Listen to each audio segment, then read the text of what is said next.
नमस्कार। आप सभी का स्वागत है आपके अपने चैनल एग्जाम अड्डा फॉर स्टडी पर। 69,000 शिक्षक भर्ती, 6800 मामले पर बहुत ही बड़ी खबर है। आरक्षण विसंगति मामले पर सुनवाई 11 फरवरी को। 10,368 पदों पर प्राइमरी की भर्ती, टीजीटी पीजीटी का भी विज्ञापन। उत्तर प्रदेश अधीनस्थ सेवा चयन आयोग की एक और भर्ती रद्द होने वाली है और अन्य सभी समाचार। आगे बढ़ने से पहले जो भी हमारे नए सदस्य पहली बार चैनल के साथ जुड़ रहे हैं तो आप लोग अपना चैनल एग्जाम अड्डा फॉर स्टडी सब्सक्राइब कर लीजिए, आइकन बेल प्रेस कर लीजिए, ऑल वाला नोटिफिकेशन आप सभी ऑन कर लीजिएगा। इस वीडियो को आप लोग लाइक और शेयर जरूर कर दीजिएगा। तो आइए स्टार्ट करते हैं। निजीकरण की अपनी नीति पर केंद्र सरकार कायम, निर्मला सीतारमण। वित्त मंत्री निर्मला सीतारमण ने कहा कि सरकार निजीकरण की अपनी नीति पर कायम है और उस पर आगे काम करती रहेगी। उन्होंने कहा कि कुछ रणनीतिक सेक्टर को छोड़कर सभी क्षेत्र निजीकरण के लिए खुले हैं। उद्योग संगठन पीएचडी चैम्बर ऑफ कॉमर्स की तरफ से बजट पर संवाद के लिए आयोजित कार्यक्रम में सीतारमण ने कहा कि सिर्फ सरकार के काम करने से नहीं बल्कि निजी सेक्टर के आगे आकर काम करने से नए भारत का निर्माण होगा। उन्होंने कहा कि नए भारत के निर्माण के लिए निजी सेक्टर को टीम इंडिया में शामिल होने का आमंत्रण दिया गया है। वित्त मंत्री ने कहा कि बजट में नए इंफ्रास्ट्रक्चर के निर्माण के लिए 7.5 लाख करोड़ के खर्च की घोषणा की गई है, जो चालू वित्त वर्ष के पूंजी खर्च के मुकाबले 35% अधिक है। यानी सरकार का जो मंसूबा है वो कायम रहेगा। निजीकरण है, जो सरकारी संपत्तियां हैं उसका निजीकरण लगातार होता रहेगा। यानी आने वाले कुछ सालों में पूरे भारत में बात की जाए तो सरकारी संस्थान कुछ भी नहीं रह जाएंगे, जैसा सरकार का रुख दिख रहा है प्रेजेंट टाइम में।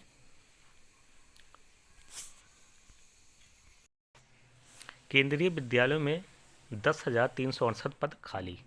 केंद्रीय विद्यालय संगठन के 1248 स्कूलों में शिक्षकों के 10,368 पद खाली हैं। 16 नवंबर 2021 की रिपोर्ट के मुताबिक संगठन के 25 रीजन में शिक्षकों, वाइस प्रिंसिपल और प्रिंसिपल को मिलाकर इतने पद खाली हैं, जबकि 1 जुलाई 2021 को टीजीटी पीजीटी और पीआरटी शिक्षकों के कुल स्वीकृत पद 46,884 पदों में से 9,236 पद खाली हैं।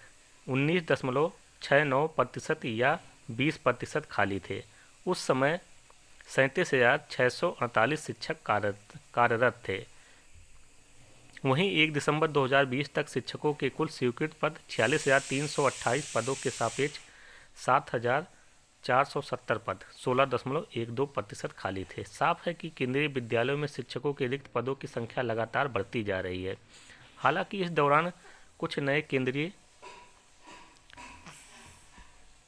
विद्यालय खुलने और कुछ स्कूलों में नए वर्ग स्वीकृत होने से पदों की संख्या में इजाफा हुआ है।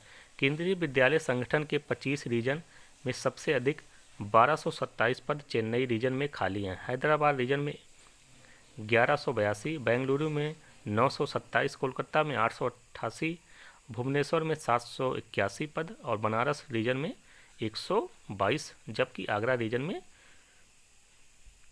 84 पद खाली हैं। तो यानी केंद्रीय विद्यालयों में लगभग 10,368 पद आप सभी के खाली हैं, लेकिन उसके बावजूद भी केंद्रीय विद्यालयों से भर्ती नहीं आ रही है। अब आपको तय करना है कि क्या करना है। शिक्षक भर्ती अभ्यर्थियों ने चलाया ट्विटर पर अभियान। 69,000 शिक्षक भर्ती आरक्षित अभ्यर्थियों ने ट्विटर पर अभियान चलाकर नियुक्ति देने की मांग की है।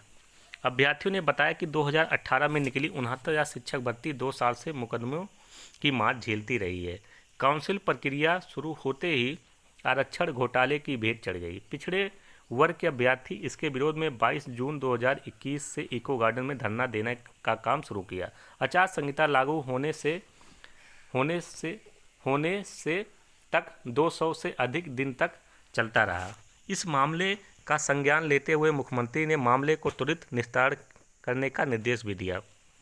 कार्रवाई आगे बढ़ाते हुए संबंधित अधिकारियों ने 6800 की आरक्षित वर्ग की अतिरिक्त सूची 5 जनवरी 2022 को निकाली, लेकिन वो भी अब तक आगे नहीं बढ़ सकी है। अभ्यर्थियों का कहना है कि विभागीय अधिकारी चुनाव आयोग से आदेश मिलने के बाद काउंसिल शेड्यूल और जिला आवंटन सूची जारी नहीं कर रहे हैं। इससे आहत अभ्यर्थियों ने ट्विटर पर अभियान चलाया।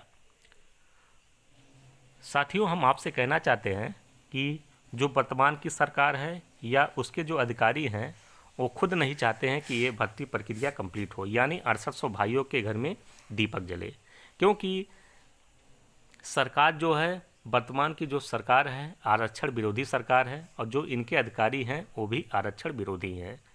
अगर इनके अधिकारी आरक्षण विरोधी ना होते तो 6800 सीटों का गोलमाल ना होता।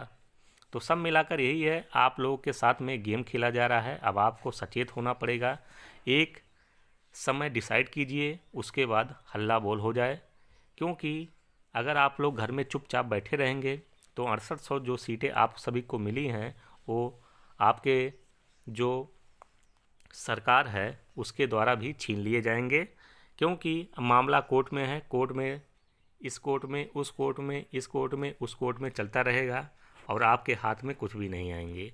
तो इसीलिए कोई ना कोई एक आप डेट डिसाइड कीजिए, उसके बाद आप लोग SCRT पर धरना दीजिए। 75% आरक्षण पर रोक के खिलाफ 11 को होगी सुनवाई। हरियाणा में निजी क्षेत्र में स्थानीय लोगों को 75% आरक्षण देने वाले कानून पर रोक लगाने के पंजाब एवं हरियाणा हाईकोर्ट के आदेश के खिलाफ दायर विशेष अनुमति याचिका पर सुनवाई 11 फरवरी को होगी। SLP हरियाणा सरकार ने दायर की है। यह याचिका सोमवार को जस्टिस L नागेश्वर राव की अध्यक्षता वाली पीठ के समक्ष सूचीबद्ध थी, लेकिन समय के अभाव के कारण इस पर सुनवाई नहीं हो सकी। पक्षकारों की सहमति के बाद पीठ ने मामले की सुनवाई की अगली तारीख 11 फरवरी तय की है। हरियाणा सरकार की ओर से पेश सॉलिसिटर जनरल तुषार मेहता सुनवाई जल्द चाहते थे, जिस पर पीठ ने कहा कि 2-3 दिन से कोई फर्क नहीं पड़ेगा। 3 फरवरी को हरियाणा राज्य स्थानीय उम्मीदवार के रोजगार अधिनियम 2020 को चुनौती देने वाली रिट याचिका दायर की गई है। तो हरियाणा सरकार ने अपने यहाँ जो वैकेंसियाँ निकलती है उसमें 75% आरक्षण देने का जिक्र किया है, लेकिन कोर्ट ने उस पर रोक लगा दिया है। अब इस पर सुनवाई 11 फरवरी को है। तो आरक्षण का सब जगह मामला पेच फंसा हुआ है। अब देखना ये है कि कोर्ट के माध्यम से क्या डिसीजन आता है। अब बात करते हैं उत्तर प्रदेश अधीनस्थ सेवा चयन आयोग की कौन सी परीक्षा, कौन सी भर्ती रद्द होने वाली है। तो मंडी परिषद की एक भर्ती आई थी, उसका भी विज्ञापन रद्द होने वाला है। सरकार की तरफ से नोटिस जारी कर दिया गया है। अब चंद दिनों के बाद आप लोगों को ऑफिशियल उत्तर प्रदेश अधीनस्थ सेवा चयन आयोग के वेबसाइट पर भी आप लोगों को देखने को मिलेगा कि जो मामला है वो लटक चुका है, भटक चुका है।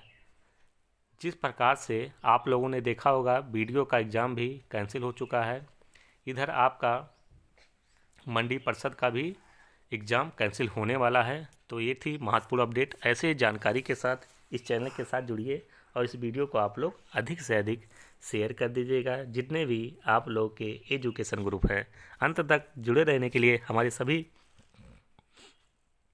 सम्मानित साथियों का बहुत बहुत धन्यवाद। जय हिंद, वंदे मातरम।